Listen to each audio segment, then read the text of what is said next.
વિદ્યાર્થી નેતા એવા અલ્પેશભાઈ પુરોહિત છે, આપણે તેમની સાથે પણ ચર્ચા કરીશું। જી અલ્પેશભાઈ, જણાવશો કે અત્યારે વિદ્યાર્થીઓને ઓનલાઈન એક્ઝામને લઈને અત્યારે માંગણી જે કરવામાં આવી રહી છે અને ઓફલાઈન એક્ઝામને લઈને વિરોધ કરવામાં આવી રહ્યો છે, આ બાબત શું યોગ્ય છે? પરિસ્થિતિ એવી છે, સૌથી પહેલાં તો આજ ચોથો શનિવાર હતો, મને વિદ્યાર્થીઓનો ફોન આવ્યો કે અમે એકઠાતે આવું છે। યુનિવર્સિટી તો બંધ છે, બાકી અમે કુલપતિ જોડે પણ આજે ચર્ચા કરવાના હતા। એમના પીએને મેં ફોન કર્યો, એમને કીધું કે આજ ચોથો શનિવાર, હું ભૂલી ગયો તો મને યાદ નહોતું, બંધ છે, બાકી અમે ચર્ચા કરત। પરિસ્થિતિ હું બહુ સિમ્પલ આપના મીડિયાના માધ્યમથી કહીશ। કોરોનાનો ભય મેં પહેલાં પણ કહ્યું, આજે ઊભો કોણે કર્યો? તમે કર્યો, મેં કર્યો, વિદ્યાર્થીઓએ કર્યો, સરકારે। કોરોનાના ભયના કારણે મેં પહેલાં પણ કહ્યું કે વિદ્યાર્થીઓ ગભરાયેલા છે।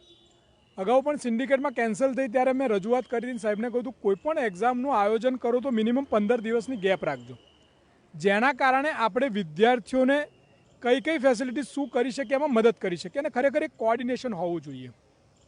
એક્ઝામ તો રાખી દીધી, તમે કીધું એમ, યોગ્ય હોવી કે નહીં, ઓફલાઈન એક્ઝામ પણ યોગ્ય રીતે કરાય અને ઓનલાઈન એક્ઝામ પણ યોગ્ય રીતે કરાય અને જે તે જગ્યાએ સેન્ટર પર યોગ્ય રીતે અપાય।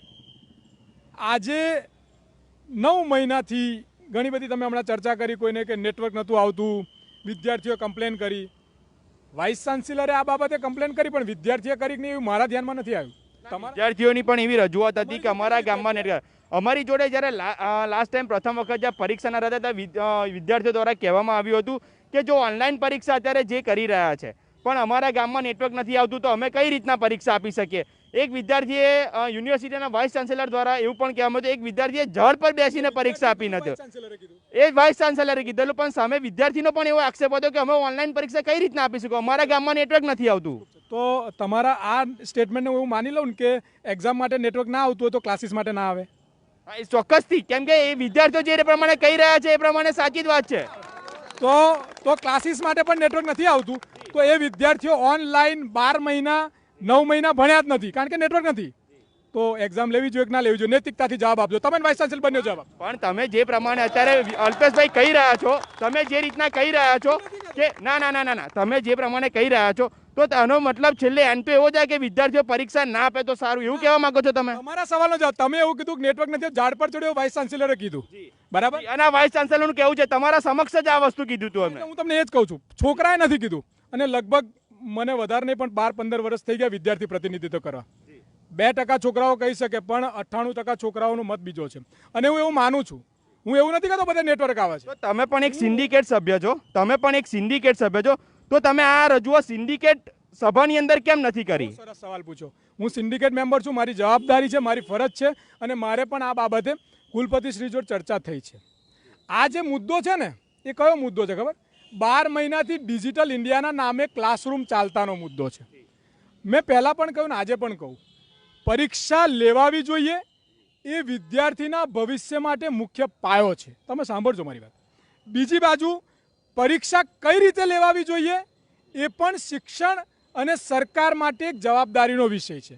ટાઇફાઓ બંધ કરવા જોઈએ, આ રાજકીય વાત નથી, નહીં તો તમે કહેશો પાછા અલ્પેશભાઈ રાજકીય વાત, બિલકુલ નોન રાજકીય વાત કરું છું અને એટલા માટે કરું છું, આ જેટલા છોકરાઓ અહીં ઊભા છે ને આ છોકરાઓ, આમાંથી આ બધા છોકરાઓને ગીતા પર, આપણે અત્યારે ધર્મ પર જ રાજનીતિ ચાલે છે, બરાબર?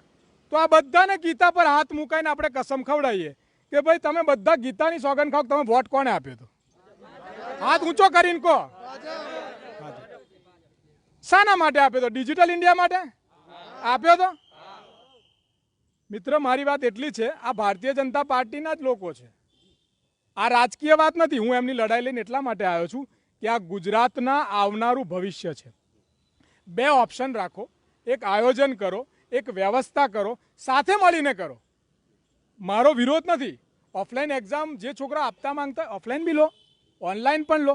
ગુજરાત યુનિવર્સિટીએ બંને ઓપ્શન નથી આપ્યું, કેમ? એ યુનિવર્સિટીની તકલીફ નહીં પડતી? અને આ તો Sardar Patel A grade university છે, A ગ્રેડ, એ અને ગ્રેડ આણો તો A ગ્રેડ યુનિવર્સિટી આટલું મોટું સાહસ ના કરી શકે? 1000નો ઓડિટોરિયમ બનાવીએ, ઇન્ટરનેશનલ સ્વિમિંગ પુલ બનાવીએ, ડબલ બાઉન્સર સિક્યુરિટી રાખીએ, ડબલ ફ્યુચરવાળા કેમેરા રાખીએ તો સરસ આયોજન પરીક્ષાનું ના થાય? અને આપણી જોડે 125 કરોડ પડ્યા છે, ચિંતા ક્યાં કરવાની છે? 4 કરોડ તો આમનો નફો લઈએ છે પરીક્ષામાં, એમાં ક્યાં ચિંતા છે? અને ડિજિટલ પ્રમાણે 12 મહિના ભણાયા પછી પણ આ લોકો જોડે ફૂલ સેમિસ્ટરની ફી લેવામાં આવે છે, 100% નફો. લાઇબ્રેરી ફી, ડેવલપમેન્ટ ફી ભાઈ આવે છે ને, જે વપરાયું જ નથી. Internet free. હવે આ ઇન્ટરનેટ એમને ઘેર છૂટું મોકલે છે શું ખબર નથી પડતી. વાત એટલી છે, હું માનું છું કોરોનામાં ઘણી બધી તકલીફ છે. સરકારને તકલીફ હોય, શિક્ષણને તકલીફ હોય, સંચાલનમાં તકલીફ હોય, પણ હું જે એવું માનું છું કે એક સારા વહીવટદાર તરીકે, એક સારા શિક્ષણવિદ તરીકે અગર જો કોઈ બધાને સાથે લઈને, શિક્ષકોને, પ્રિન્સિપાલોને સાથે લઈને એક આયોજન કરે. હવે એવું તો છે ને ક્લાસ ચાલે છે એટલે ટેન્શન છે. અલ્પેશભાઈ, એક બીજો એક પ્રશ્ન ઊભો થાય છે કે ગામડાના જે છેવાડા ગામડાના વિદ્યાર્થીઓ છે, તો ઓનલાઈન પરીક્ષા જો કદાચ યુનિવર્સિટી કહેશે કે અમે ઓનલાઈન લેશું તો એ કઈ રીતના આપી શકશે વિદ્યાર્થીઓ? મારો સવાલ તમે એટલે તમે આખો ના સાંભળ્યો. તકલીફ હા હું એ જ કહું છું. મીડિયા છે ને આખી વાત સાંભળે ને તો કોઈને તકલીફ નહીં પડે. સૌથી પહેલો સવાલ મારો છે, મેં કહ્યું 2 ઓપ્શન આપો તમે, ઓનલાઈન અને ઓફલાઈન.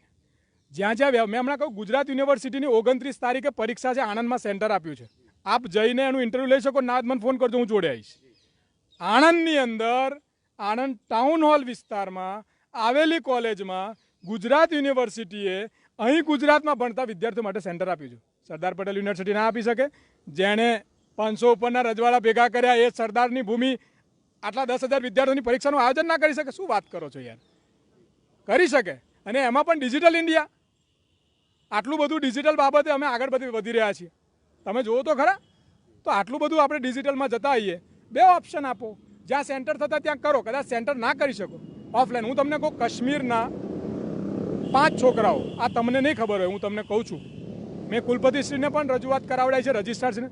બરફ પડ્યો, તમે એક્ઝામ 4 દિવસ પહેલાં નક્કી ફસાઈ ગયા, એક્ઝામ આપવા નહીં આવી શક્યા, સેમકોમમાં ભણે છે, જઈને કાલ પૂછી લેજો એમનું શું.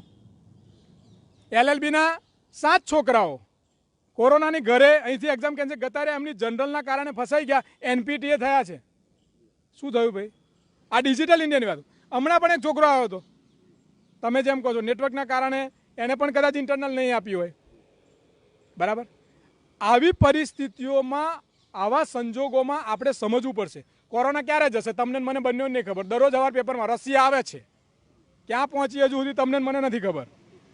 સમજો આ જે ભય છે, હું આજે પણ કહું છું, કાલે પણ કહું છું, ને આવતીકાલે પણ કહેતો રહીશ, વિદ્યાર્થીઓના મનમાંથી ભય કાઢવો પડશે. હમણાં એક વિદ્યાર્થીએ કહ્યું કે VC સાહેબ કહે છે કે તમે બધા ચોરી બહુ કરો છો ઓનલાઈનમાં.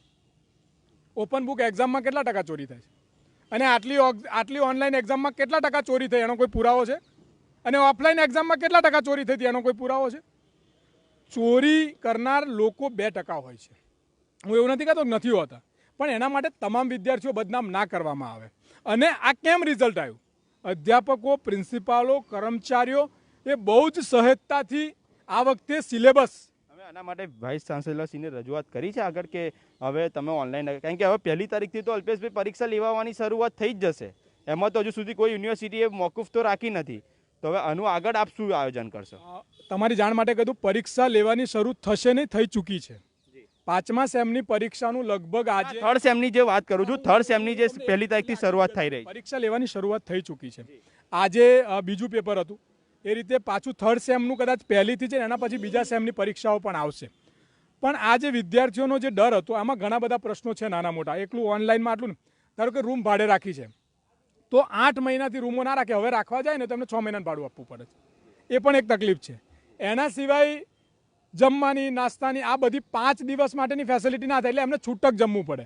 એટલે એ શું થાય, મંથલી જમવાનું જે હોય એના કરતાં આ જે જમવાનો રેશિયો છે એનો ભાવ વધી જાય છે. અચ્છા, રિક્ષાની અંદર પણ તમે જાણો સોશિયલ ડિસ્ટન્સ, એટલે ભાડામાં પણ બધા આવા બધા નાના મોટા ઘણા બધા ઇસ્યુને લઈને વિદ્યાર્થીઓ પરેશાન છે.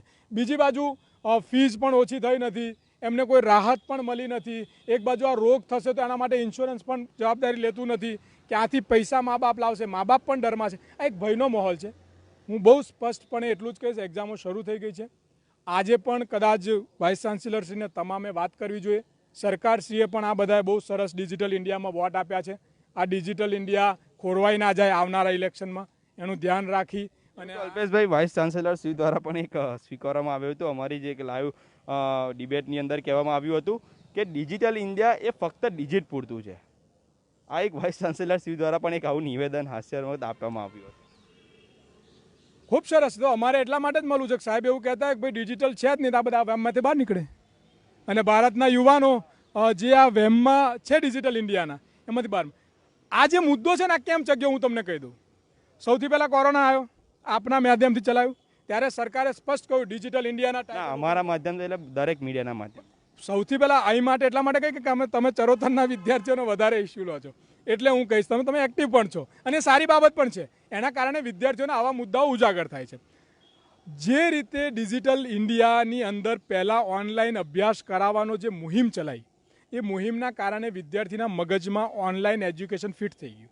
એના પછી જે એક્ઝામોની અંદર ઓછા સિલેબસમાં જે એમને કોમ્પિટિટિવ એક્ઝામમાં સારી રીતે ઓનલાઈન આપતા થયા એટલા માટે વિદ્યાર્થી થોડો વધારે ઉત્સાહિત થયો અને આ બધાના કારણે 80% વિદ્યાર્થીઓ ઓનલાઈન બાજુ કન્વર્ટ થયા, 20-25% વિદ્યાર્થીઓ ઓફલાઈન બાજુ એક્ટિવ થયા. એટલા માટે હું એવું કહું છું કે આપણે આ સંકટમાંથી બહાર નીકળવા માટે સરસ એક આયોજન ઓનલાઈન ઓફલાઈન બંને ઓપ્શન સાથે યુનિવર્સિટીએ કરવું જોઈએ અને હું એવું માનું છું કે આ આપણે કરીશું ને તો ખરેખર એક નવા ભારતની શરૂઆત થશે અને પ્રધાનમંત્રીજી અને મુખ્યમંત્રીજી જે ડિજિટલની વાતો કરે છે જે 6,000 કરોડથી ઉપરાંતનો કદાચ ખર્ચો કર્યો છે હું એવું માનું છું કે આ લોકોને જે ડિજિટલ છે નહીં એવો અવિશ્વાસ છે એમાં કદાચ વિશ્વાસ સ્થાપિત થશે.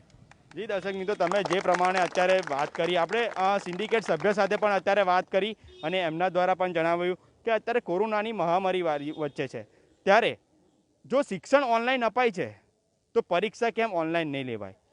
શું જો ડિજિટલ ઇન્ડિયા ફક્ત ડિજિટ પૂરતું રહેશે? આવું એક વાઇસ ચાન્સેલરનું પણ નિવેદન પણ અમારા મીડિયાની સમક્ષ આવેલું છે. આપણે બીજા એક પણ વિદ્યાર્થીઓ સાથે વાત કરવાનો પ્રયત્ન કરીશું.